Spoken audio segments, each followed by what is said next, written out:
자, 그 원자재 가격 얘기 안 할 수가 없잖아요, 그렇죠? 그죠. 지금 뭐 국제유가 막 130달러 갔고 또 우리 입장에서는 비싸게 오른 원자재 가격을 더 비싸게 수입해 와야 되는 지금 원달러 환율이 1227원대까지 올라가가지고 상황이 더 안 좋기는 한데 그래요. 뭐 사실상 근데 원자재 가격 자체를 전망하는 건 그다지 의미가 없을 것 같고요.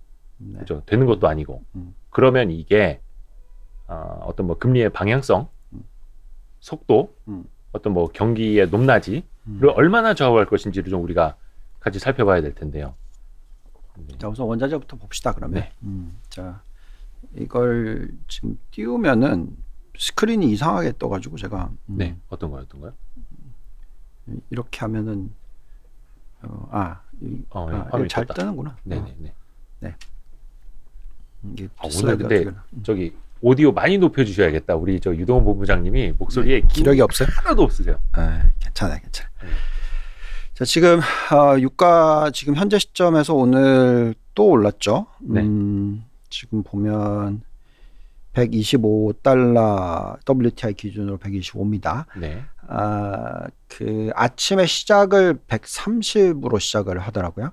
네, 그래서 요게 오늘 새벽에 저희한테 보내주신 건가? 어저께 밤인가? 아무튼 그런데 그 네. 자료 기준이. 네, 그래서 지금 오늘 선물 시장 시작하자마자 딱 그냥 오픈하자마자 130 이스턴 달러 타임으로 130달러로 치고 올라갔다가 지금 좀 내려왔지만 그래도 125달러입니다. 네. 그러니까 금요일 종가 대비해서는 8% 지금 상승해 있는 상황이고요. 네. 근데 보면은 천연가스는 안 올라요. 5불 정도입니다.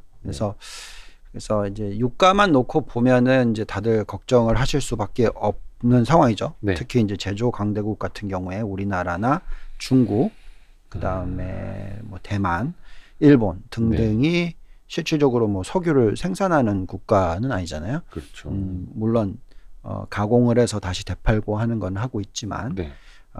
기본적으로 이 에너지 비용이 올라가는 건 당연하다라고 보시면 되는데 지금 지난주의 전체적인 흐름을 놓고 말씀을 드리면 여기 나와 있듯이 원자재 가격 상승 추이가 이게 지금 2월달 이후의 폭이 보라색이고요. 네. 그 다음에 작년 말 대비해서 지금 현재까지의 상승폭을 보면은 또 2월 10일 전까지 보면 이게 이제 이 그 브라운 색깔입니다. 네. 보시면은 지금 뭐가 제일 많이 올랐느냐 여기 딱 나오죠. 뭐 agricultural commodity 그러니까 식료품, 네, 그러니까 밀, 농산물, 농산물이 폭등을 했고 그 다음에 또 산업 관련된 메탈, 네. 그러니까 뭐 우리가 지금 다 얘기하고 있는 4차 산업 관련된 뭐 구리, 네. 알루미늄, 니켈, 뭐 등등등 그런 것들이 좀 올라가고 있고 그다음에 브렌트 오일 결국 이게 이제 석유 가격입니다. 그래서 이게 지금 급등을 하고 있는 모습을 올해 연초 대비해서 계속 지금 보여주고 있는 상황이고요. 네. 그다음에 뭐 한 주 개념으로 놓고 봤었을 때 숫자들 이거 뽑아봤는데 그 3월 4일까지의 숫자입니다. 보시면은 제일 많이 오른 게 밀 가격, 그다음에 히팅 오일, 플레디움, WTI 오일, 브렌트 오일, 그다음에 가솔린, 그다음에 옥수수, 그다음 천연가스, 카퍼, 구리, 은, 플래티늄, 그다음에 금 이런 순위로 지금 올라갔어요. 상승폭이 뭐 워낙 높다 보니까 지금 지금 이런 부분들이 지금 영향을 미치고 있어요.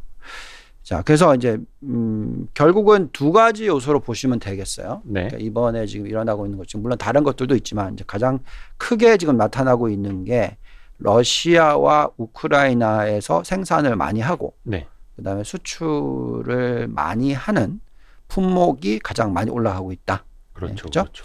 당연히 이제 러시아 쪽에서는 석유와 천연가스 그 부분이 영향을 미치게 되는 것이고요.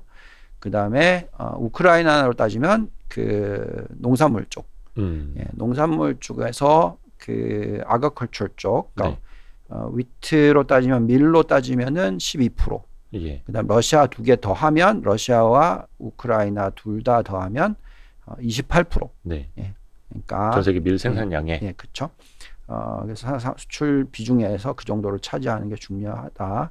그 다음에 이제 아까 말씀드렸듯이 계속 말씀을 드리고 있는 게 이제 석유랑 천연가스 쪽입니다. 그렇죠. 그래서 이 두 개의 품목이 지금 이제 영향을 미치는데 이게 이제 우리나라 입장에서는 정말 힘든 케이스가 되죠. 네.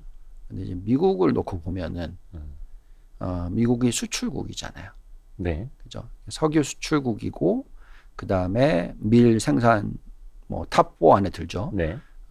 캐나다 뭐까지 포함을 시키면 그래서 결국은 자국이 감당 가능한 쪽인 거죠. 예, 그래서 정말 이게 안타까운 얘기지만 네. 미국 경제는 어느 정도의 악영향을 맞을지 하는 부분에 있어서 네. 그 얼마나 그 인플레이션을 잡을지 하는 부분에 있어서를 지켜봐야 되는 케이스가 되는 거고요. 네. 그 지금 밀 가격은 역대 최고치 수준까지 올라왔어요. 그래서 그렇죠. 이렇게 가격이 올라갔을 경우에 미국과 미국의 전체적인 수출 쪽은 네. 오히려 더 수지가 좋아지는 모습이 나올 수가 있겠죠. 미국도 식량 수출을 하기 때문에. 네. 지금 이제 구리 가격을 보시면은 이게 또 걱정인 부분 사실 진짜 정말로 걱정인 부분은 이 부분들이에요. 구리랑 알루미늄인데 이게 네. 전기차에 다 들어가는. 그렇죠. 뭐 구리는 거의 안 쓰이는 데가 없고. 네. 그래서 지금 보시면은 이 구리 가격이 역대 최고치를 뚫고 올라가고 있는데 네. 이 보시면 여기에 그 재고량이 역대 최저 정도까지는 아니고 네. 뭐 그래도 어쨌든 정말 많이 떨어져 있어요. 그러니까 이 구리 가격은 쉽게 빠질 것 같아 보이지는 않습니다. 왼쪽이 구리 재고, 오른쪽이 알루미늄 알루미늄은 재고. 뭐 거의 이제 최저의 재고량입니다. 그래서 이런 부분들을 감안하고 있으면 이제 걱정스러운 부분이 나오는 거고요. 네. 그다음에 이제 원자재 재고량 전체 추이를 놓고 보면은 그래도 좀 나아요. 그러니까 무슨 얘기냐면 재고량이 많이 줄어 있는 건 사실인데 네. 보시면은 이제 과거에 2000년도 그죠? 바닥. 네. 그다음에 여기 2008년도 바닥. 근데 보시면 이제 바닥 찍고 올라와 있는 상황이잖아요. 네. 그래서 어쨌든 뭐 상당히 재고가 줄어 있는 건 사실이에요. 네. 예, 그래서 이제 이런 부분들을 놓고 보면은 당연히 이제 글로벌 경제에 악영향을 미칠 거다. 근데 이제 우리가 여기서 상대적으로 그럼 뭘 들고 있어야 되느냐 했을 때 네. 당연히 흐름은 미국이 되는 거죠. 왜냐하면 달러 강세가고, 네. 그 다음에 자체 수급이 가능하고, 그리고 또 종목들도 인플레이션 파이팅을 하는 종목들이 있으니까, 그래서 이 상대적인 어떤 아웃퍼포먼스가 일어날 수 있는 가능성은 계속 되는 거고요. 일부에서는 이제 이런 숫자를 가지고 얘기를 합니다. 이 차트를 보고 계시면은 과거에 브렌트유가 이렇게 $100 이상을 뚫고 올라갔었을 때, 네. 보시면 이게 이제 동그라미들이 다 $100를 넘게 뚫고 올라갔었을 때예요. 약간 경기가 조금 안 좋았을 시기랑 좀 보시면은 겹치는. 예, 경기 침체, 경기 네. 침체, 경기 침체, 경기 침체, 경기 침체, 경기 침체였으니까 네. 이번에도 뚫고 올라가면 경기 침체. 가 올 것 예, 예. 같지 않느냐. 그 불안감이 사실 많은 거죠. 이제. 그게 지금 시장을 예. 오늘 우리나라는 당연히 왜냐하면 특히 이제 우리나라 같은 경우에는 원자재 가격이 민감하죠. 굉장히 민감하고 제조 강대국이기 때문에 당장 무역 수지부터 이제 그렇죠. 타격을 받고. 타격을 받을 수밖에 없는 것이 되기 때문에 그만큼 우리가 많이 흔들렸고 또 중국도 보시면 오늘 2%대 하락을 하는 게 똑같은 개념일 예, 아시아 거고 시장 많이 밀렸죠. 그다음에 아시아 중에서 또 일본도 마찬가지로 네. 제조업이 세니까 그렇죠. 일본도 마이너스 거의 오늘 3% 가까이 약간 한 3%대 밀리던데요. 밀리는 모습을 니케이 지수 같은 보여주고 경우에. 있습니다. 자, 그래서 이제 이게 참 안타까운 얘기지만 상대적으로 미국이 깨지는 건 덜한 케이스가 되는 거죠. 그러니까 미국은 뭘 해도 어찌됐든 간에 뭐 기축통화 있고 달러 있고 에너지 있고 네. 뭐 내수 있고 자생력이 있습니다만 우리 입장에서 더 힘든 거고.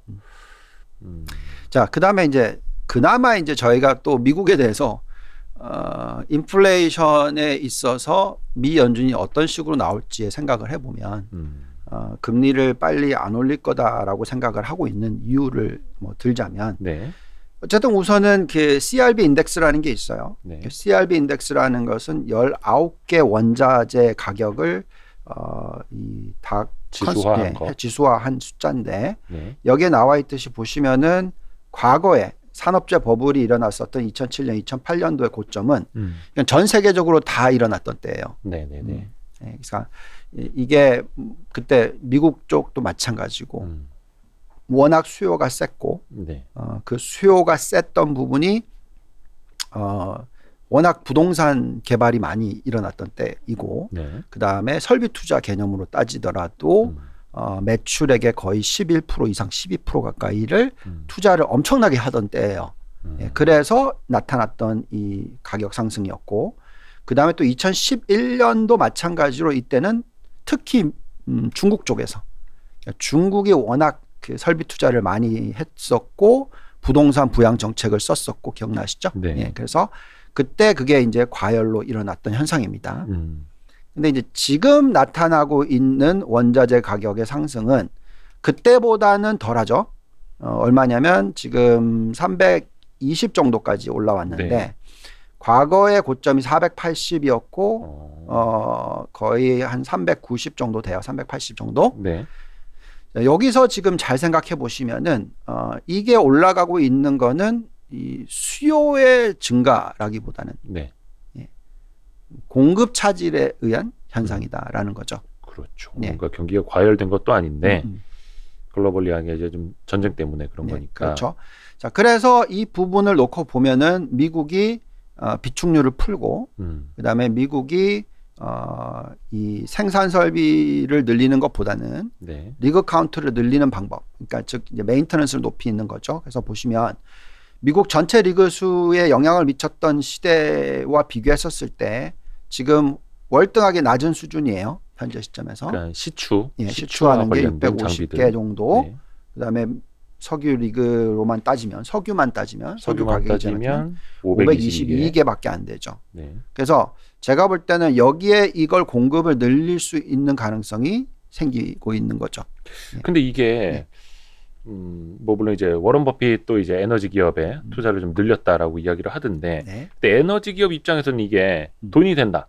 그리고 이런 유가라든지 에너지 가격 강세가 좀 더 오래 갈 것 같다라고 싶으면 리그수를 확 늘리고 막 구멍 파고 석유 뽑아내고 셰일가스 뽑아 올리고 해야 되는 거잖아요. 그렇죠. 자, 근데 이게 결론적으로는 생산성이잖아요. 네. 이렇게 생각하셔야 돼요. 그 2017년, 18년 요때가 네. 우리 이제 기억하시는지 모르겠습니다만 제가 2016년에 책을 쓸 때 그때 다들 뭐라 그랬냐면 셰일가스가 망한다. 그죠? 그러면서 이제 하이힐드 채권 금리가 폭등을 했던 때입니다. 네, 네, 미국에서. 네. 그러니까 미국의 경기로 따지면. 네. 그때 지금 보시면은 생산을 800개 시출을 하고 있었단 말이죠. 예, 그죠? 그러면서 그때의 에버리지 코스트가 네. 평균적인 비용이 단가가 $40 후반, 뭐 $50 초반 네. 그렇게 얘기했었어요. 맞아요. 그래서 근데 그게 국제 유가가 $20로 그거 밑돌아서 떨어지니까 예, 막 다 이게 죽는다. 다 죽는다 네. 얘기잖아요. 자, 근데 지금 현재 보시면은 522개예요. 그러면 훨씬 덜 들어가겠죠, 돈이. 게다가 이 과정에서 엄청난 인수합병이 생겼죠. 네, 네, 네. 예. 그러니까 생산성이 많이 올라가 있겠죠. 아하. 예. 그러면 코스트는 $50에서 $40로 낮아졌고, 떨어졌겠죠. 네. 예. 그런데 지금 유가가 얼마예요? $130. 막 이렇게 가니까 그럼 이거는 당연히 돌리겠죠. 뭐 배럴당 한 예. $80, $90 게다가 이렇게 벌 수 있다면 게다가 신나게 네. 이제는 러시아의 석유를 안 받겠다고 얘기를 하고 있잖아요. 그렇죠. 예. 유럽이 제재를 시키겠다. 그 명분이 생겼잖아요. 그러면 이제 대체 수요들 네. 찾아야 되니까. 그러면서 수출을 할 수도 있고 예. 그런 부분들이 지금 만들어진 거죠. 미국 입장에서는 미국의 입장에서. 완전히 콧노래고. 예, 그러니까 미국의 입장에서는 인플레이션이 예상보다 지금 다들 엄청나게 걱정을 하고 있지만 미 연준이 들여다보는 인플레이션 숫자는 뭐죠? 근원 인플레이션이죠. 그러니까 에너지나 농산물 가격을 제외한. 네. 그 숫자가 어떻게 되냐가 중요한데 그것도 높게 나오긴 할 거예요. 뭐 당연히 예, 다른 데로 전이가 되니까. 네. 예. 근데 임금 상승률을 지금 보시면 5.1% 정도 예, 나오거든요. 예, 예. 그러니까 그 인플레이션 숫자가 지금 6%잖아요. 근원 인플레이션 숫자가. 그래서 그 6%에서 더 치고 올라갈 것 같아 보이지는 않는다라는 거죠. 그러니까 네. 올라가긴 올라가도. 그래서 오히려 하향 안정화가 될 수 있을 가능성이 하반기에는 있을 수도 있다. 네. 근데 그거는 이제 코어 인플레이션이 아닌 근원 인플레이션을 얘기를 하는 겁니다. 그래서 그렇게 됐었을 때 사실은 미 연준이 어떻게 나오느냐 이제 이게 정말 중요하고요. 결국은 지금 이 미국이 경기 침체로 가느냐 안 가느냐 이 유가 때문에 네. 그 다음에 농산물 가격 때문에 이 두 가지 요소 지금 아까 처음에 짚어드렸듯이 네. 가장 많이 튀고 있고 가장 영향을 많이 미치는 것이 밀 가격과 석유 가격인데 천연가스는 지금 잡혀 있잖아요. 네. 네. 그래서 그 부분을 보면 아까 왜 그러냐면 천연가스로 보면은 이 전체 리글수가 천연가스가 포함이 된 거거든요.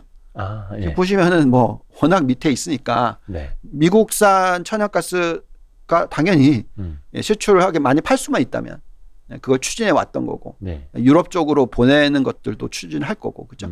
그래서 그런 부분을 감안했었을 때는 지금 현재 시점에서의 어떤 인플레이션 숫자 때문에 미 연준이 금리를 아주 빠르게 올려야 된다. 이건 아닌 것 같다라는 거죠. 근데 많은 분들이 이제 뭘 걱정을 했냐면 이렇게 유가가 올라가니까. 네. 근데 이제 FOMC 미팅이 있었잖아요. 네.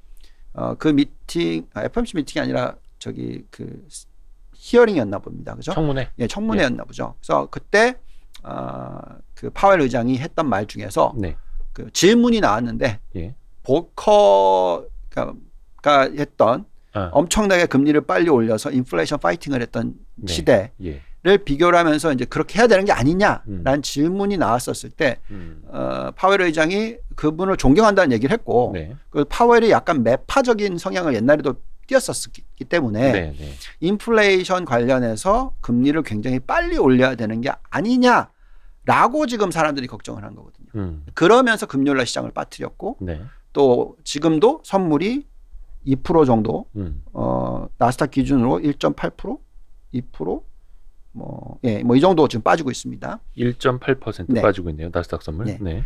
근데 실질적으로 이게 이 정도밖에 안 빠지는 이유를 잘 생각해 보면 네. 그렇게 미스리드를 할 필요는 없다라는 거죠. 그러니까 잘못 해석할 필요는 없다. 그러니까 즉, 그 정도의 지금 인플레이션이 급격하게 상승을 하는 거에 있어서 미 연준이 금리를 뭐 그때처럼 5%, 뭐 10% 이렇게까지 금리를 올려야 된다. 네. 그 시나리오는 거의 제가 볼 때는 뭐 가능성이 없다라고 보시는 게 맞다고 말씀을 드리겠고요. 자, 여기 보시면 이제 천연가스 가격도 보시면 네. 과거 이때들 비교했을 때 훨씬 낮게 지금 5달러에 유지가 되고 있다라는 부분이고요. 네. 자, 그래서 지금 전체적인 큰 그림을 놓고 보면은 전쟁에 의한 영향 그 부분을 제외시키면 어떻게 나오느냐. 근데 제외를 못 시키는 국가들이 많죠. 네. 근데 그나마 그걸 제외시킬 수 있는 국가는 미국이다라는 거죠. 그러다 보니까 돈이 지금 미국으로 몰리는 거고. 있네. 그래서 그러다 보니까 달러가 지금 98, 99 예, 지금 이렇게 그래서 금요일 날 그 모습이 상당히 좀 불안했거든요. 네. 네. 갑자기 1이 더해지니까. 예, 그래서 지금 현재 시점에서는 계속 이런 모습이 유지가 될 것 같아요. 그다음에 지금 우리가 지금 걱정하고 있는 그 이제 결국 미 연준이 만약에 제가 틀려서 네. 그 부분에 있어서 틀려서 미 연준이 파웰 의장이 우리 금리 지금 왕창 올려야 돼. 어떻게 해서 빨리 지금 당장 올려야 돼. 네. 네. 네. 라는 모습을 보인다면 그거는 이제 정말 악몽입니다. 그래서 그거를 뭘로 보고 우리가 판단해야 될까 하는 부분은 결국 이런 것들이죠. 5년 미국이 지금 보고 있는 미 연준이 보고 있는 5년 브레이크 이븐 인플레이션은 얼마냐? 3.2% 정도 됩니다. 네. 예, 그 정도 된다면 요거를 타겟으로 잡으면 금리를 3%까지 올릴 거예요. 네. 예, 6%, 10% 이런 숫자는 아닙니다. 그렇게 보지 마시고요. 이건 이제 너무 과하게 볼커 얘기하시면서 이제 좀 약간 익스트림의 얘기를 하시는 거고요. 심지어는 3%까지 못 올릴 수 있다라는 부분은 여기에 나오죠. 10년 브레이크 이븐 인플레이션은 2.67입니다. 네. 현재. 그 다음에 5년 뒤에 5년 인플레이션 예상치가 2.15%예요. 네. 예, 그래서 제가 볼 때는 현재 미 연준이 생각하고 있는 금리 수준은 네. 빨리 올린다 하더라도 2%대 이상에 가면 이제 그때부터는 굉장히 조심스러워진다는 네. 거죠. 그래서 기본적으로 우리가 지금 예측을 하고 있는 것은 올해 연말까지는 한 4번에서 6번 사이. 네. 근데 그게 지금 컨센서스가 그렇습니다. 여기 보시면 3월 16일 날 금리를 올리는 예상치는 95%로 한 번. 네. 그러니까 0.25%. 그러니까 빅스텝이 아니고 0.25%만 올린다. 이게 지금 파웰도 그렇게 얘기를 했죠. 자, 그러고 나서 중요한 거는 그 이후가 어떻게 되느냐는 걱정이잖아요. 네. 얼마나 빨리 올릴 거냐. 그래서 파웰이 볼커를 존경하니까 왕창 올릴 거다. 뭐 이렇게 예측을 하시는 분들도 계시겠지만 지금 현재 시점에서 들여다보면 올해 연말까지 얼마를 올릴 거냐. 예측치는 4차례에서 6차례. 네. 그래서 4차례 정도 되면은 금리가 한 1% 정도 되는 1%에서 거고 6차례 되면 한 1.5% 정도 되는 됩니다. 거고. 네, 우리가 이제 걱정하는 타이밍은 네. 제가 전에도 보여드렸지만 금리를 2.5% 이상 올렸을 때, 네. 3%까지 올렸을 때, 네. 자, 이때가 되면 이제 시장은 상승의 끝이다라고 얘기를 하는 전 사이클적으로 네, 네. 이렇게 말씀을 드리고 있는 부분인데 네. 지금 현재 시점에서는 아직까지 0.25 올리고 연말까지 1.5 올리고 그 다음에 내년 상반기 말까지 뭐 1.75까지 올리고 네. 내년 말이 돼야지 2% 정도. 그 다음에 이제 내후년, 그러니까 2024년 2024년이 돼야지 2.5% 이상까지 올린다. 그게 이제 미 연준의 타겟이다라는 거고요. 말 그대로 그거는 이제 그때까지 계속 경기가 확장 국면에 있는다라는 가정하에. 예, 그렇죠. 자, 그렇기 때문에 아니면 심지어 뭐 경제 성장률이 떨어지면 네. 금리 못 올리죠. 그렇죠. 예, 오히려 그죠? 왜? 그래서 그게 장단기 금리차와 연결이 됩니다. 그래서 이 장단기 금리차에 이제 많은 분들이 걱정을 하시는 분이 이제 요걸 보면서 0.24까지 내려왔죠 지금. 10년 마이너스. 그 이제 유동범 부장님 나오실 때마다 보여주는 중요한 지표긴 예, 예. 한데 2년물, 그렇죠? 10년물 예. 금리차. 근데 이게 네. 항상 마이너스까지만 가지 않으면 그리 우려할 필요는 없다라는 말씀을 해주고 계시는데 사실은 이제 내려오는 속도라는 것도 중요하잖아요. 속도. 네, 속도가 있기 때문에 그 빠질 때는 네. 시장이 오르지 못해요. 그때부터 멈추면 그때부터 반등한다. 반등합니다. 아하. 보시면은 이게 쭉 빠지다가 여기서 이제 완전 깨졌어요. 그죠? 예. 여기도 쭉 빠지다가 깨져 버렸어요. 그죠? 네네네. 그러니까 이제 장이 거의 끝나죠. 네. 예. 그죠? 네. 그러면서 이제 그때는 이제 걱정을 해야 돼요. 근데 여기 보시면은 급격하게 빠지다가 멈췄죠. 네. 그리고 올라가고 평균으로 옆으로 유지되니까 이때 폭등을 해요. 증시가. 음. 또 여기 다시 터치를 했어요. 네. 이때도 빠지는데 그리고 나서 또 옆으로 기니까 왕창 폭등을 해요. 예. 이때가 닷컴 버블입니다. 그죠? 네. 그리고 나서 닷컴 버블이 깨진 건 이제 완전히 깨질 때. 네. 완전히 깨지니까 이제 장이 폭락을 시작한 거죠. 경기 침체가 오기 전에. 네. 자, 그래서 지금 또 보시면은 이제 2007년, 2008년 사이클도 마찬가지죠. 폭락을 했다가 영 터치했어요. 네. 근데 빠지는 게 아니라 올라가니까 이때 또 장이 좋죠. 예. 2006년. 예.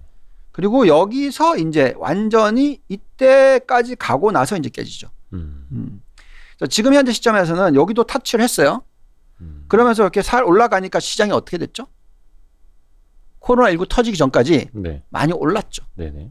이게 인위적인 리세션이라는 거죠. 이게. 네, 그래서 여기는 지금 0.24예요. 그래서 저희가 더 중요하게 생각하는 거는 이게 크로스오버를 했어요. 네. 그러니까 10년 마이너스 2년이 크로스오버를 했어요. 여기서 더 중요하게 생각하는 건 이겁니다. 10년 마이너스 3개월도 크로스오버를 하느냐. 그 다음에. 네. 그러니까 무슨 얘기냐면 3개월이 미 연준의 금리가 얼마나 올리는 거하고 연결이 돼 있죠. 초단기 금리. 그렇죠. 네. 그래서 예를 들어서 장기 금리가 빠져요. 경기가 안 좋아질 거라고 빠지잖아요. 네.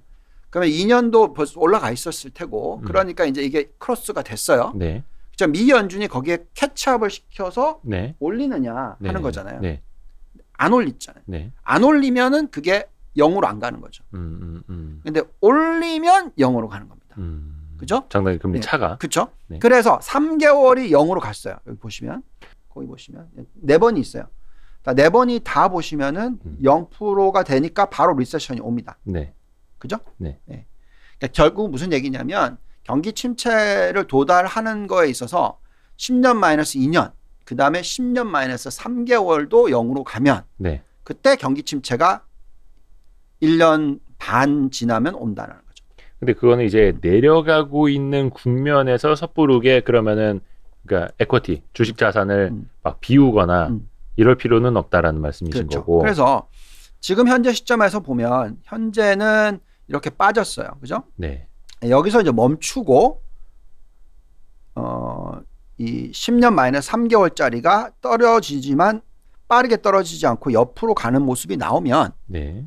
이런 거죠. 이렇게 빠르게 빠졌다가 올라가거나 네. 빠졌다가 또 올라가거나 이런 식. 네. 그죠? 빠졌다가 올라가거나 빠졌다가 올라가는 모습을 보여주면 네. 이거는 경기 침체와 연결이 되는 것이 시간이 있다라는 거죠. 예, 그래서 결론적으로는 우리가 지금 이걸 보면서 판단을 해야 되고요. 네. 그다음에 이제 경기 침체로 넘어가려면은 고용 시장이 안 좋아야 돼요. 그래서 우리가 고용 시장을 보고 있는데 고용 시장의 숫자를 한번 보시면은 지금 지난주에도 발표가 나왔는데 좋았죠. 그렇죠. 예. 그래서 실제의 고용 지수를 보면은 네. 67만 8천 명, 네. 예상치가 40만 명인데 여기에 실업 청구권자 수도 지금 계속 빠지고 있고 코로나는 이제 더 이상 문제가 아니다 이렇게 되고 네. 있고 그렇죠. 네. 이게 4주 평균이니까 네. 거의 뭐 주당으로 따지면 21만 명까지 떨어졌어요. 네. 예, 그러면 그거는 이제 코로나19 이전 수준입니다. 예, 그래서 안정적이고 그다음에 또 실업률 추이를 보더라도 4% 미만 네. 완전 고용이 계속 지금 3개월 연속 이어지고 있는 상황이고요. 네. 겁니다. 그다음에 중요한 게 시간당 임금 상승률. 네. 이게 지금 5.5%까지 갔다가 5.1% 떨어지고 있어요. 네. 그래서 요걸 보고 이제 걱정을 하는 거죠. 그래서 무슨 얘기냐면 인플레이션 7.5%예요. 네. 지금.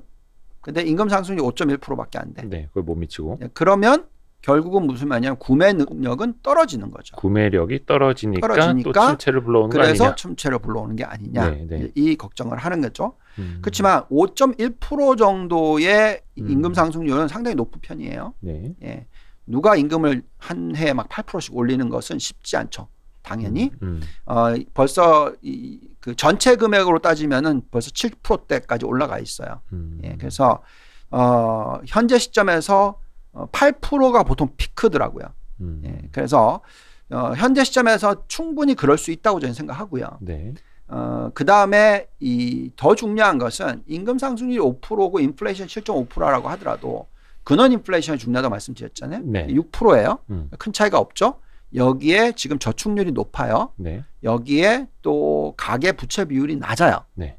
이건 무슨 얘기냐면 가지고 있는 넷워스를 좀 더 털어서 순자산을 털어서 털어서라도 소비를 할 수 있는 여력이 생기는 거죠. 네, 네, 네. 왜 인플레이션이 확 튀었냐? 이쪽은 이 석유 가격이 있잖아요. 그래서 가솔린 가격이 올라가고 석유 가격이 올라가고 밀 가격이 일정 부분 올라갔기 때문에 여기에 돈을 더 써요. 네. 그렇지만 다른 것을 쓸 수 있는 여건이 있느냐 없느냐. 다른 것을 못 쓴다. 이게 너무 많이 올라가서. 그래서 이쪽이 마이너스다. 그럼 그게 이게 경기 침체인 거죠. 근데 그게 아니라 다른 쪽도 여전히 상승을 하는 모습이 나온다. 즉 지금 현재 갖고 있는 세이빙스 가지고 좀 더 쓸 수 있는 여력이 있다면 네. 충분히 경기 침체로 넘어가진 않을 거다라는 거죠. 예. 여기에 보시면 또 전체 미국의 노동 참여율이 올라가고 있는 추세가 계속 나오고 있다. 그렇죠. 여기에 이제 기업의 입장에서도 마찬가지로 생산성 지표가 계속 올라가고 있어요. 지금 제가 지난번에 와서 말씀드렸던 게 있잖아요. 여기는 지금 없습니다만 그 매출 증가율이 네. 너무 낮게 잡혀 있다고 말씀드렸잖아요. 네, 네, 네. 예, 그래서 예상치가. 예상치가. 그래서 매출 증가율이 높게 나온다라는 것은 그만큼 생산성이 높아지고 있다라는 얘기예요. 그렇죠? 그래서 그 숫자가 지금 이제 얼마까지 올라왔냐면 네. 그 작년 4, 4분기만 하더라도 올해 연간 매출 증가율을 얼마를 잡았냐면 7%를 잡았어요. 네. 그죠? 연간으로. 예. 그리고 올해 그러니까 작년에 매출 증가율도 13%밖에 안 잡았었어요. 근데 지금 이제 1사분기, 2사분기, 죄송합니다. 4사분기 실적이 다 나오고 나서 네. 지금 현재 이제 우리가 1사분기를 들여다보는 입장에서 숫자가 어떻게 변했냐면 작년에 매출 증가율이 얼마가 나왔냐면 15%가 넘게 나왔어요. 그러니까 더 높았어요. 네. 여기에 올해의 예측치가 지금 벌써 8.6%로 높아졌어요. 그러면 무슨 얘기냐? 그만큼 매출이 높다라는 얘기입니다. 그만큼 인플레이션을 포함시킨 네. 매출 증가율이 높다라는 거예요. 그렇죠. 예. 가격이 그래서- 어느 정도 전가를 할 것이다라는 그렇죠. 게 전망에 담겨 있는. 거기에 나와 있는 것이고요. 네. 그 다음에 이제 정말 중요한 거는 음. 은행권이 어떻게 나오느냐. 음. 미국의 은행들이 어떻게 나오느냐예요. 만약에 부실채권이 엄청나게, 그러니까 경기가 앞으로 빨리 침체할 거기 때문에 네. 지금 마진이 축소가 됐는데도 불구하고 그 마진이 축소됐기 때문에 부실채권이 많이 늘어날 것을 감안한다면 당연히 대출을 덜 해주게 되는 케이스가 나오는데 그렇겠죠. 지금 보시면은 가계 연체율이 역대 최저치에서 살짝 올라온 정도. 예, 그래서 1.64%. 그죠? 4분기 기준으로. 예, 이게 제일 최근에 나온 숫자입니다. 네. 그 다음에 기업 연체율이 1.08%. 네. 예, 과거의 최저치 수준이죠. 여전히 기업과 가계는 상대적으로 이제 안전하다. 게다가 은행권 전체 연체 비율은 역대 최저입니다. 예, 1.3. 3분기가 1.28. 네. 자, 그러니까 마진이 축소가 되지만은 대출은 늘어난다는 거예요. 네. 그게 이제 주간 단위로 나오는 숫자가 이렇게 나오죠. 네. 9.24%입니다. 지금. 이게 이게 몇 주 전까지만 해도 조금 떨어지더라가 9.15까지 떨어졌다가 지금 다시 올라와서 9.24까지 지금 또 다시 올라가고 있는 상황이에요. 은행의 여신 증가율, 그러니까 대출 얼마나 더 늘려주고 있는지. 그렇죠. 자, 그렇다라는 것은 명목상 증가율이 두 자릿수가 나올 확률이 상당히 높다라는 얘기고요. 현재의 미국의 예대율 숫자가 이건 좀 전인 숫자인데 네. 어제까지 숫자로 다시 계산했더니 얼마가 나왔냐면 59.5가 나왔어요. 네. 그러니까 아직까지 낮습니다. 그러니까 무슨 얘기냐면 네. 그 예금 증가율이 떨어지더라 하더라도 네. 그러니까 이제 미 연준이 긴축을 하기 때문에 금리를 올리기 때문에 예금 증가율이 떨어진다 하더라도 네. 대출 증가율이 훨씬 더 높게 나오면 실질적으로 경제 성장률은 높게 나오고 네. 네. 네. 대신에 예대율이 올라가는 거죠. 그렇죠. 근데 그 버퍼가 많냐? 상당히 많다라는 거죠. 60%가 안 되는 수준이기 때문에 네. 자, 은행권의 입장에서는 그러면 어떻게 나오냐면 경기를 침체되는 걸 막기 위해서 대출을 늘립니다. 마진은 축소됐다 하더라도. 네. 그리고 전체 이익을 늘리기 위해서 네. 더더욱이나 대출을 늘립니다. 네. 그래서 그런 시나리오를 생각을 한다면 네. 미국이 경기 침체로 바로 넘어갈 가능성은 지금 현재 시점에서 굉장히 낮다라는 거죠. 그래서 여러모로 분석을 해도 지금 어디에 돈 넣어야 되냐? 미국밖에 없어요. 현재 시점에서. 전쟁 리스크 때문이라도 미국입니다. 네. 그렇게. 아이러니하긴 합니다만 네. 어찌됐든 간에 뭐 역사적으로도 그래 왔고. 네. 이거를 한번 볼게요. 네. 요거를 한번 보시죠. 이게 무슨 차트냐면 달러 인덱스 차트예요. 달러 인덱스를 보시면 네. 이렇게 급등을 했죠. 달러 강세. 예, 급등을 하기 전이죠. 네. 자, 보시면 이제 강세로 가고는 있어요. 네. 근데 지금 여기 보시면 아직 요 정도의 룸이 있죠. 여기가 뭐냐면 닷컴 버블이 터졌을 때예요. 네. 무슨 얘기냐면 달러가 강세고 IT 버블이 터지고 그래서 미국만 좋을 수는 없잖아요. 항상. 네. 그죠? 그게 트래시홀드가 어느 정도 되느냐. 그래서 시장이 박살이 날 수 있는 타이밍이 오는데 네. 그게 달러가 초강세로 가고 나서는 네. 터질 수 있겠죠. 자, 그래서 그 숫자가 어느 정도 되느냐라고 봤었을 때 110이에요. 네. 달러 인덱스 네. 110. 지금 미국의 펀디멘탈이 점점 좋아지고 있는 건 다 인정할 수밖에 없잖아요. 네. 예, 그래서 그러면 지금 99 정도 돼요. 오늘 보니까 아까 보니까 99를 살짝 터치를 했다가 좀 내려오는 것 같더라고요. 지금 달러 인덱스가 사실 99 정도까지만 올라오더라도 예, 지금 굉장히 98.957이죠. 달러가 강세라고 당연히 봐야 되는 상황이고. 그렇죠. 네. 자, 그래서 이게 110까지 간다고 칩시다. 네. 그러면 10%를 더 올라갈 거잖아요. 네. 적어도. 그러면 원화는 어떻게 되겠어요? 10% 그만큼 더 약세겠죠. 예. 상대적으로. 아주. 예. 엄청난 거죠. 자, 그러니 지금이라도 달러를 갖고 있어야 되겠죠. 만약에 정말 전쟁 위기 때문에 정말 대폭락장이 올 가능성, 경기 침체, 글로벌 경기 침체가 오고 어떤 정말 우리가 다 걱정하는 아마게던 뭐 지금 이제 핵전쟁 얘기까지도 나오고 있고 뭐 별의별 소리 다 나오고 있으니까. 네. 그래서 그럴 때는 당연히 달러를 들고 있을 수밖에 없는 케이스가 되는 거죠. 그죠? 자, 그래서 그 달러의 지금 현재 시점에서 보면 USA가 네. 글로벌 증시에 차지하는 비중이 56% 정도까지 올라왔어요. 미국이 15%였던 때가 89년. 89년. 네. 지금 많이 올라왔죠. 자, 여기서 끝나느냐? 제가 볼 때는 더 간다. 미국의 비중이 점점 더 커질 것이다. 네. 현재 시점에서는 네. 지금 중국 비중이 5.1, 일본이 7.4, 네. 한국은 1.8%. 예. 글로벌 시총 비중. 네, 시총 비중입니다. 그래서 현재 시점에서는 어쩔 수 없이 달러를 들고 가는 시나리오가 되는 거고요. 네.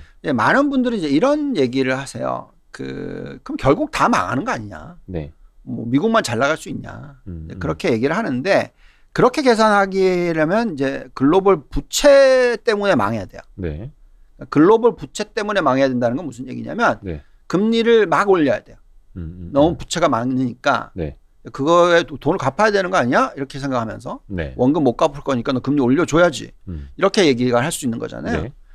근데 지금 보시면은 명목상의 인플레이션이 나오면서 네. GDP의 성장률이 부채의 성장률을 앞서기 시작했어요. 언제부터? 작년부터. 그러니까 이 빨간 선이 지금 떨어지고 있죠. 그래서 결국은 이거는 금리를 막 올려서 폭망으로 가진 않는다는 거죠. 그러니까 GDP 대비 부채 증가율이 네. 조금씩 이제 둔화되고 있다. 부채보다 GDP가 더 빨리 늘고 있으니. 그렇죠. 예. 그래서 지금 보시면 빨간 선이 피크를 치고 네. 퍼센트가 떨어지고 있다. 네. 더더욱이 떨어질 거다라고 저는 생각하는데 네. 이거에 만약에 금리를 올려버리면요. 네. 아니에요. 금리를 올려버리면 금리를 전 세계적으로 일본도 올리고 유럽도 올리고 네. 미국도 올리고 다 같이 올리자. 네. 그냥 망하자는 얘기예요. 그렇게 되면. 네, 지금 유럽이 저 전쟁이 일어났기 때문에 금리 올리겠어요? 안 올리죠. 힘들죠. 예, 예. 인플레이션 있다 하더라도 건드리질 않죠. 예. 일본의 입장에서도 당연히 건드리기 어려울 거고요. 예. 왜냐하면 워낙 부채 비율이 높으니까. 네. 그럼 미국의 입장에서 이걸 자기네들만 올린다. 그러면 그게 이유가 될까요? 그래서 저는 제가 볼 때는 금리를 올릴 수 있을 가능성은 당연히 있고, 그리고 왜? 금리를 올릴 만한 펀디멘탈이 생겼으니까. 그만큼 아까 보여드린 임금 상승률이 5% 정도까지 나오고 있기 때문에 그 정도면은 그 GDP 성장률, 실질 성장률이 마이너스로 안 가고 어느 정도 안정적인 모습을 유지를 시키는 수준까지의 금리를 올릴 수 있는 가능성. 네. 즉 인플레이션을 어느 정도 파이트할 수 있는 가능성. 네. 그래서 그 숫자를 우리가 보고 있는 게 2.5%라는 거죠. 그래서 2.5%까지 올라간다고 했었을 때 네. 시장의 매력도가 떨어지느냐? 아니라는 거죠. 그러니까 미국은. 네. 네. 그래서 그 부분을 보고 우리가 판단을 하는 거고요. 네. 근데 그렇다고 하더라도 저희가 이제 이런 생각은 합니다. 어쨌든 간에 지금 기축통화라는 부분에 있어서 네. 뭐 우리나라도 지금 뭐 기축통화 얘기하면서 뭐 훗날, 예, 네, 어느 뭐 날, 훗날 언젠간. 이제 별 얘기를 다 하는 건데 네, 네, 네. 어쨌든 지금 돈을 많이 찍어낸 건 사실이잖아요. 네. 그죠? 유동성을 많이 푼 것도 사실이고. 그래서 부채 비율이 저렇게 많이 올라간 것도 사실이고. 네. 그렇기 때문에 많은 사람들의 입장에서는 지금 러시아를 보면 네. 이건 뭐 부채 비율이 낮아도 상관이 없잖아요. 지도자가 잘못 나와가지고 똘짓을 하면 네. 그냥 그 나라가 망해버리는 거잖아요. 네, 네. 그래서 지금 모라토리움 선언할 거고 거의 뭐 했다고 보시면 되고. 뭐 3월 16일 예. 뭐 좀 러시아 디폴트 가능성 뭐 JP 모건에서 네. 또 보고서 냈던데. 이건 지금 저 정도로 되면 이제 그렇게 될 수 있는 가능성이 생기잖아요. 네. 자, 그러면 왜 그러면서 비트코인 가격이 갑자기 확 쳤었죠? 그때? 디지털 금. 예. 그러니까 이런 거죠. 옛날에 네. 홀로코스트, 뭐 우리가 흔히 얘기하는 지금 뭐 모라토리움, 뭐 홀로코스트, 핵전쟁, 뭐 2차 세계대전이 3차 세계대전, 뭐 이런 얘기를 할 때, 네. 유대인들이 뭘 샀죠? 금? 금 플러스 네. 다이아몬드 아하. 등등의 네. 희귀 가치가 높은 거에 광물을 산 거죠. 그죠? 네네네. 그러니까 결론적으로는 그게 왜 그러냐? 캐리할 수 있는 거잖아요. 그렇죠. 지금은 그게 비트코인이고. 비트코인이죠. 캐리할 필요도 없어. 그죠? 어딘가에 존재할 테니까. 예. 그러니 제가 볼 때는 금과 은과 대체 자산에 대한 어떤 투자 비중을 네. 그래도 어느 정도는 들고 가는 게 맞다. 아. 지금 현재 대체 자산 규모의 변화를 보시면은요. 네. 2020년 말부터 2021년 말까지 금, 은 그리고 가상화폐를 다 더해서 네. 계산을 해보면 오히려 마이너스 13%였어요. 그러니까 2020년 말에서 21년 말, 작년 그렇죠. 말까지만 작년. 놓고 봤을 때. 작년 예. 한 해가. 예. 이거 말이 안 되죠. 왜냐하면 전 세계가 통화를 엄청나게 풀었던 때잖아요. 네. 그러니 돈이 어디로만 갔냐? 가상화폐로만 간 거죠. 금, 은은 줄고 예. 가상화폐가 예. 거의 200% 가까이 늘고. 그렇죠? 자, 그럼 이제 올해는 네. 작년 말부터 올해 연초까지 지금 3월 초까지 어떻게 됐냐? 얼마나 늘었어요? 21%나 늘었어요. 가상화폐가 좀 21% 쪼그라들었는데 그죠? 은이 금이 튀고 확실히 은이 튀면서. 튀고. 예. 예. 결국 뭐냐면 이제는 이 세 개가 다 같이 느는 거죠. 그래서 요 세 개의 그 규모를 네. 제가 볼 때는 포트폴리오 한 10% 정도 들고 가는 건 괜찮다. 그래서 금 가격이 요즘에 튀고 있고요. 거의 온스당 2,000달러 가까이 왔던데요. 네, 오늘 1900 아까 살짝 80 몇 달러? 네. 1990달러 뭐 이렇게 가고 있던데. 2,000달러 뚫었네요. 아, 뚫었나요? 예, 2001.4네요. 네. 네. 자, 그래서 이런 흐름을 놓고 얘기를 하자면 그러네. 2001달러. 이거예요. 그냥 결국은 미국 주식에 네. 미국 이외의 대체 자산 이게 맞는 거고요. 네. 그 다음에 어쨌든 금리는 올라가잖아요. 네. 그러니 채권을 들고 있기는 부담스럽고. 그렇죠. 앉아서 평가 손실 생기니까. 네. 근데 지금 보면 금리가 많이 빠졌어요. 네. 그래서 안전자산 일시적으로 튀었고요. 네. 그래서 1.7까지 떨어졌는데 지금 보시면 또 다시 올라오죠. 미국제 10년물이요? 예, 10년물이 아까 1.68까지도 떨어졌었어요. 네. 근데 지금 1.7입니다. 그러니까 무슨 얘기를 하는 거냐면 더 이상 이게 금리가 낮을 필요는 없다라는 거죠. 그러니까 무슨 얘기냐? 실질 금리가 여기에 지금 나와 있는 그 테이블 하나 보시면 이렇게 됐어요. 실질 금리가. 네. 마이너스 0.83으로 또 다시 떨어졌어요. 그러니까 실질 금리가 마이너스라는 거는 그러니까 물가를 감안했을 때. 채권의 가치가 네. 없다라는 거죠. 거의. 그렇죠. 그래서 결론적으로는 채권은 당연히 물론 부채이기 때문에 돈을 받을 수 있는 거죠. 네. 근데 뭐 그걸 가지고 우리가 실질적으로 뭐 러시아는 지금 보시면 금리를 20% 올렸는데 디포트니까 네. 의미가 없는 거죠. 그죠? 그래서 현재 시점에서는 우리는 여전히 미국 주식은 들고 가셔야 된다. 요거 재밌는 테이블이에요. 하나 미국 볼까요? 주식 아니면 미국 외의 대체 자산 이런 식으로. 게다가 미국의 지금 공포와 탐욕 지수가 20 밑으로 떨어졌어요. 예, 그렇더라고요. 예, 그러면 이때는 뭐 더 빠질 수도 있지만 네. 살만하죠, 정말로. 네, 네, 네. 예. 계속 뭐 많이 들고 계시다면 팔면 안 되죠, 이 가격에서는. 네, 네. 그다음에 이제 이게 정말 재미있는 테이블인데요. 이게 어떤 내용이냐면 지난 20년 동안에 예. 예를 들어서 미국 투자를 하셨어요. 네. 그죠? S&P만 하셨다고 칩시다. 그러면 이제 연평균 지금 많이 빠졌는데도 불구하고 고점 대비해서 네.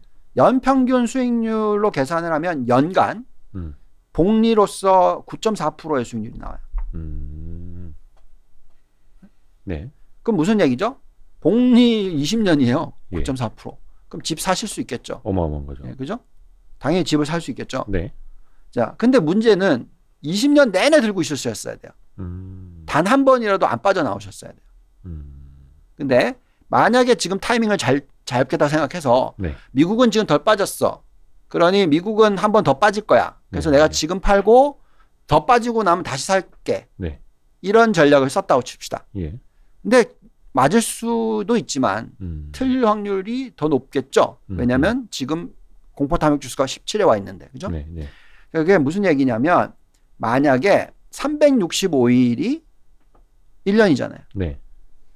그리고 트레이딩 데이로 따지면 한 260일, 250일 정도 되죠. 예. 그러면 10년이면 2,500이란 말이죠. 네. 그 중에 열흘을 미스를 했으면, 그러니까 가장 많이 올랐던 열흘, 그 20년 동안에 그 열흘을 못 들고 있었으면, 안 들고 있었으면 아하. 수익률이 5%로 떨어져요. 거의 반토막이 나네요. 반토막이 나요. 네. 게다가 이건 반토막이 복리 얘기합니다. 복리. 그렇죠. 더 놀라운 거는 30일을 미스했어. 그러면 얼마가 되냐면 빵이 돼요. 빵. 그러니까 거의 한 2,600일 중에 최고로 많이 오른 30일 만약에 미스했다면 미스했으면. 그날 못 갖고 있었다면 수익률은 거의 제자리. 20년 동안. 뭐 물론 이제 제일 많이 오른 날들이 네. 포함됐으니까 그런 그렇죠. 거긴 한데 네. 그게 언제가 될지 모르는 모르니 거죠. 네. 그러니까 저희가 누누이 강조해드리는 것처럼 지금 타이밍이 더더욱이나 미국 같은 경우에 예. 공포 탐욕 지수가 20 밑이야. 네네네. 자주 있는 건 아니잖아요. 거의 극도로 공포에 보통 빠진 시장. 그때에 사야 되는 게 맞죠. 역사적으로 보면. 역사적으로. 네. 근데 그거를 지금 안 들고 있어. 도망가고 있고. 도망갔다. 지금 오늘 네네네. 오늘 장 열렸을 때. 네네. 아 이거 손절하고. 미국은 손절했다. 근데 갑자기 튀어버리면 그걸 미스했다. 그러면 수익이 반으로 줄어드는 거죠. 그래서 그건 아니라고 봐요. 여러 가지 숫자들을 보고 판단했었을 때 지금 네. 현재 미국은 미국만이라도 들고 있어야 된다는 거죠. 방금 1030님이 네. 선생님 가장 많이 빠진 열흘도 계산해 주셔야죠. 너무 편향적이신 것 같아요. 방금 말씀해 주셨는데 그러니까 역으로 생각해 보면 이건 그거예요. 가장 많이 오른 날들의 주식을 안 갖고 있었다면이고 네. 반대로 생각해 보면 가장 많이 빠진 날들의 주식을 안 갖고 있었다면 혹은 가장 많이 빠진 날들의 주식을 갖고 있었다면이니까 그 그거는 후자는 이미 포함이 된 거고 전자를 빼버리면 수익률이 더 좋아지겠죠. 그렇죠. 예. 근데 그거를 열흘을 찾을 수 있으시면 네, 네. 예, 가장 많이 빠진 날 열흘을 피하실 수 있다. 그러면 수익률이 9.4%겠어요. 그러니까 이 예, 예. 이야기의 취지와 맥락을 이해하시면 이해하시- 좋을 것 같습니다. 이거는 이제 말 그대로 그게 우리가 언제일지는 모르니 예, 알 수 없으니 그냥 아예 들고 있는 게 맞다라는 거죠. 네, 네, 네. 물론 20 미만으로 떨어졌을 때는 더더욱이나 그죠? 보통 20 이하로 떨어졌을 때에 항상 더 많이 튀는 날들이 나오니까 그죠? 네, 확률적으로. 그래서 지금 현재 타이밍에서는 미국 주식에 있어서 또 펀더멘탈이 뭐 완전히 망가졌다고 판단을 하지 않으신다면 그거를 지금 던지는 건 아니다라고 말씀을 드리겠고요. 그다음에 이런 것들도 한번 보시죠. 거의 뭐 풀리 인베스티드 요거는 뭐 워런 버핏도 늘 그렇게 하고 있는 거기도 하고. 뭐 워런 버핏은 뭐 지금 현금 엄청나게 들고 있는 건 사실이니까 뭐 지금 여기 보시면 현재의 이 상승 여력이 없다 그러면 저는 걱정을 하겠는데 네. 지금 현재 숫자들은 없지 않다라고 나와요. 특히 금리가 이 정도 수준이라면. 네. 예, 그리고 선진국도 그렇고 신흥국도 그렇고요. 그래서 그다음에 이제 중요한 게 우리가 제일 좋아한다기보다도 가장 큰 테크주들 네. 13개 우리 항상 들여다보는데 얘네들의 평균 지금 상승 여력이 너무 높게 나와요. 그래서 더더욱이나 우리가 이제 그 테슬라, 네. 마이크로소프트, 뭐 아마존, 엔비디아, 애플, 더 위로 가면 이제 반도체 쪽으로 퀄컴이랑 AMD 이런 종목들이 그러니까 이건 들고 계셔야죠. 더더욱이나. 네. 왜냐하면 여태까지 이 얘네들의 종목의 20년의 상승률로 계산하면 훨씬 더 높겠죠. 그래서 저는 현재 이 종목들의 상승 여력이 나스닥이나 S&P 500 대비해서 낮아졌다. 그러면은 당연히 우리는 걱정을 해야 되지만 네. 아직까지도 여전히 이런 대표적인 성장 기업들의 상승 여력이 높게 나오고 있다라는 것은 네. 이 시기가 지나가면 또 이 종목들이 튀는 모습이 나올 수 있다. 정말 저는 다행스럽다고 생각하는 부분은 네. 우리나라 투자자들 중에서 가장 많이 들고 있는 종목이 by far 테슬라랍니다. 네. 근데 테슬라의 매력도는 점점 더 높아지고 있는 것 같아요. 왜냐하면 석유의 디펜던시가 지금 러시아 같은 나라의 디펜던시가 너무 높아요. 네네네. 그죠? 네. 의존도가 너무 높죠. 예. 이렇게 높은 경우에 빨리 전기차로 넘어가야 돼요. 네. 근데 지금 물론 구리 가격도 올라가고 알루미늄 가격도 올라가고 뭐 리튬 가격도 올라가고 이렇기 때문에 네. 전기차로 넘어가는 게 좀 더뎌질 수 있는 가능성이 있을 수 있으나 네. 지금 이제 테슬라가 네. 연간 생산 캐파가 완전히 포드를 넘어섰죠. 그렇죠. 예. 특히 독일에서 이제 그것도 이제 팩토리 생산해서 나오죠. 이제 나온다 하고. 그러면 이제 독일의 입장에서는 네. 더더욱이나 네. 예, 그 전기차로 넘어가는 게 빨라지겠죠. 미국도 마찬가지로 여기서 지금 떼돈을 벌고 네. 그러니까 유가 높아진 거 가지고 네. 전기차로 가는 것들이 빨라질 수 있죠. 네. 예, 그래서 저는 테슬라는 우리가 많이 들고 있는데 네. 여러 가지로 잘하고 있는 거다. 리베안이나 뭐죠? 루시드 그냥 숫자 안 찍히는 안 찍힌 애들은 성장주보다는 지금 박살이 네. 나고 있는 네. 거고 네. 네. 생산 설비가 빨리 되지도 않고 네. 그리고 이번 전쟁에 또 뭐 우크라이나 지금 그 스타링크 줬다는 얘기도 나오고 있고 네. 네. 그죠? 네.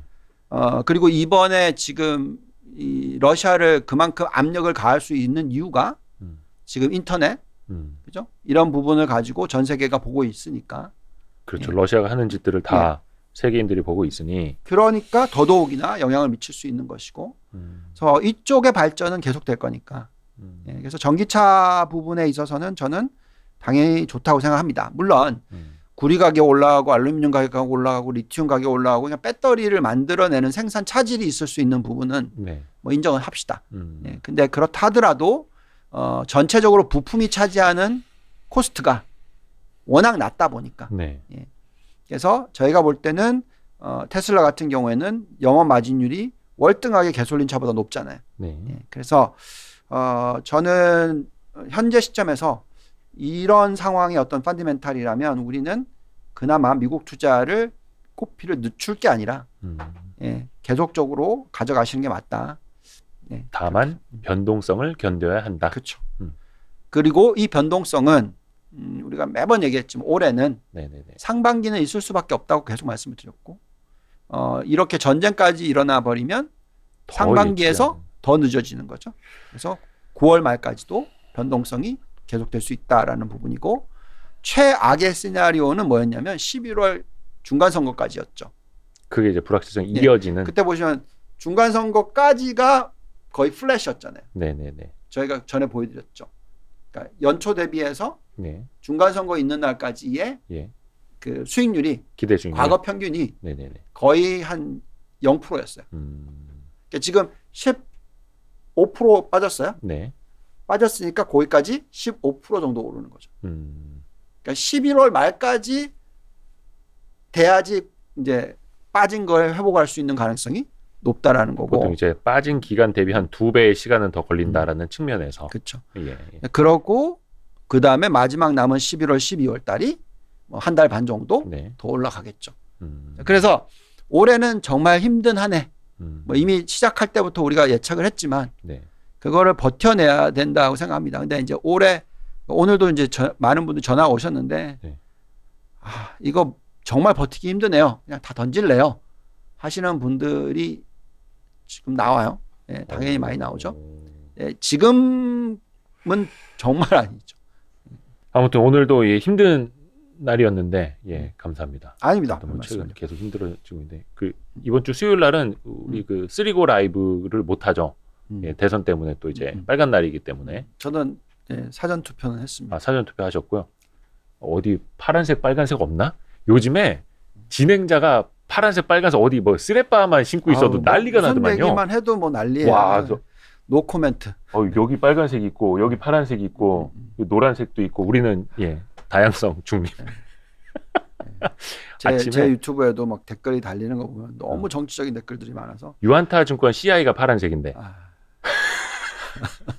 아침에 3프로TV에서 김동완 소장님이 약간 푸른색 목티 입고 계시더라고 오늘. 아, 댓글에 왜 푸른색 계열 입고 오늘 있냐고 막. 푸른색 넥타이면 또뭐 예, 어디 다 체크합시다 우리. 이제 일부러 가렸나요? 그러면 예. 제가 그래서 저 미국 국기 빨간색도 있고 저 파란색도 있고. 아. 제발 좀. 네. 예. 아무튼 좀 이렇게 시간을 보내는 게 지금 최고인 것 같아요. 음. 예, 그렇습니다. 그래서 또 잦은 매매보다는 요즘에는 시간을 보내야 될 것 같습니다. 그래서 시간도 보내고 이제는 유동원 본부장님도 보내드려야 될 네, 시간이어가지고 네, 1시간은 훨씬 넘었어요. 네, 아무튼 고맙습니다. 네. 오늘 고생하셨습니다. 감사합니다. 아유, 감사합니다. 네. 예, 여러분도 예, 저녁 식사 맛있게 하시고요. 예, 즐거운 퇴근길, 예, 힘찬 퇴근길 되시길 바라겠습니다. 여러분 고맙습니다. 들어가세요. 감사합니다.